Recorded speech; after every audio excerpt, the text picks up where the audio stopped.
Shalom saudara yang dikasihi Tuhan Yesus Kristus. Selamat pagi, salam sejahtera buat saudara semua dimanapun saudara berada. Damai dan sukacita oleh Roh Kudus melimpah senantiasa dalam hati dan kehidupan saudara semua. Sebelum kita mendengarkan renungan firman Tuhan, mari sama-sama kita siapkan hati dan berdoa. Bapa kami yang di surga, Bapa di dalam nama Tuhan Yesus Kristus, kami mengucap syukur kepadamu oleh karena penyertaan Tuhan dan segala kebaikan-Mu yang selalu Tuhan limpahkan dalam kehidupan kami. Kembali pagi ini kami bangun dengan kekuatan, kesehatan, dan berkat Tuhan. Itu semua karena anugerah-Mu. Saat ini ya Tuhan, kami mau mendengarkan kebenaran firman Tuhan. Berikanlah pengertian kepada setiap kami untuk dapat memahami akan firman-Mu. Terima kasih Tuhan. Dalam nama Tuhan Yesus kami berdoa. Haleluya. Amin. Saudara yang dikasih Tuhan, ayat renungan kita pada saat ini terdapat dalam Lukas 21 ayat 10-11. Tertulis demikian. Ia berkata kepada mereka, bangsa akan bangkit melawan bangsa, dan kerajaan melawan kerajaan, dan akan terjadi gempa bumi yang dahsyat, dan di berbagai tempat akan ada penyakit sampar dan kelaparan, dan akan terjadi juga hal-hal yang mengejutkan, dan tanda-tanda yang dahsyat dari langit. Saudara yang dikasih Tuhan, Perang Dunia Pertama dimulai oleh konflik antara dua negara, yaitu Austria dan Serbia. Dari perselisihan dua negara ini, perang menjadi meluas karena bergabungnya negara-negara lain yang merasa sebagai sahabat dari Austria di satu pihak dan Serbia di pihak lainnya. Perang Dunia Kedua diawali dengan konflik dua negara, yaitu Jerman yang menginvasi Polandia. Dan sesudah itu, negara-negara lainnya menjadi terikut dalam peperangan. Alkitab telah menyebutkan akan adanya berbagai peperangan yang terjadi di dunia. Dan akan ada satu peperangan lain yang dahsyat sebelum kedatangan Tuhan Yesus. Beberapa penafsiran menyebutkan ini sebagai Perang Dunia Ketiga, selain Perang Harmagedon. Tanda-tanda perang ini jelas nampak nyata, saudara. Meskipun ada berbagai upaya perdamaian. Kita lihat sekarang ini, saudara, semakin banyak negara yang mempercanggih teknologi persenjataannya, memperkaya uranium, dan terus meningkatkan persenjataan nuklirnya. Namun, saudara yang dikasih Tuhan, respon kita dalam menghadapi situasi yang terjadi adalah menyikapinya dengan bijaksana sesuai dengan firman Tuhan. Kita harus tetap memiliki hati yang damai, tanpa kebencian kepada siapapun, dan hendaknya kita mendoakan agar situasi di dunia ini mengalami keamanan dan ketentraman. Di samping itu, saudara, Tuhan menghendaki agar kita tidak menjadi gelisah dan gentar, sekaligus juga agar kita bersiap selalu dalam menghadapi segala keadaan yang akan terjadi di akhir zaman.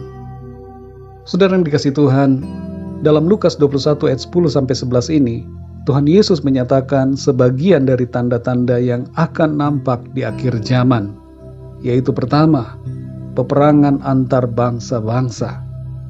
Kedua, saudara, gempa bumi yang dahsyat.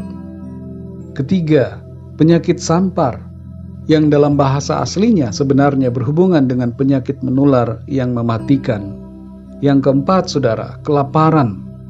Dan yang kelima, tanda-tanda dahsyat di langit. Ada beberapa pesan firman Tuhan untuk kita semua dalam menghadapi situasi akhir zaman. Yang pertama adalah bersikap waspada supaya tidak disesatkan dengan berbagai penyesatan di akhir zaman. Yang kedua, saudara, jangan terkejut dengan berbagai situasi yang terjadi. Yang ketiga, hindarkan diri kita dari berbagai hawa nafsu duniawi. Yang keempat, berjaga-jaga dan berdoa senantiasa. Dan yang kelima, bertahan dalam iman sampai akhir. Mari saudara yang dikasih Tuhan, tetaplah setia dalam iman kepada Tuhan. Jangan takut melihat berbagai situasi yang ada. Percayakanlah seluruh hidup kita kepada Tuhan. Tidak ada yang tahu kapan kedatangan Tuhan Yesus kembali. Tapi yang pasti yang harus kita lakukan adalah selalu siap sedia. Mari kita berdoa, saudara. Bapa kami yang di sorga, Bapa di dalam nama Tuhan Yesus Kristus, kami mengucap syukur untuk firman-Mu yang sudah kami dengar pada saat ini, mengajarkan kepada kami untuk sadar melihat setiap tanda-tanda yang ada di akhir zaman. Engkau sendiri ya Tuhan sudah memberitahukan kepada setiap kami apa yang akan terjadi dan kehendak-Mu bagi kami supaya kami selalu waspada, supaya kami tidak disesatkan dengan berbagai penyesatan yang terjadi semakin masif di akhir zaman.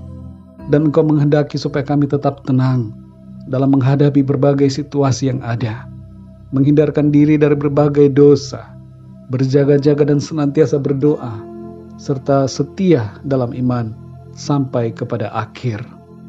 Terima kasih ya Tuhan, karena firman-Mu meneguhkan dan menguatkan kami untuk terus berada dalam kebenaran-Mu. Pimpin kami ya Tuhan, supaya kami semakin setia mengasihi Tuhan, lebih lagi dengan segenap hati kami dalam hidup ini. Sepanjang hari ini ya Tuhan, kami mohon berkat-Mu atas setiap kami.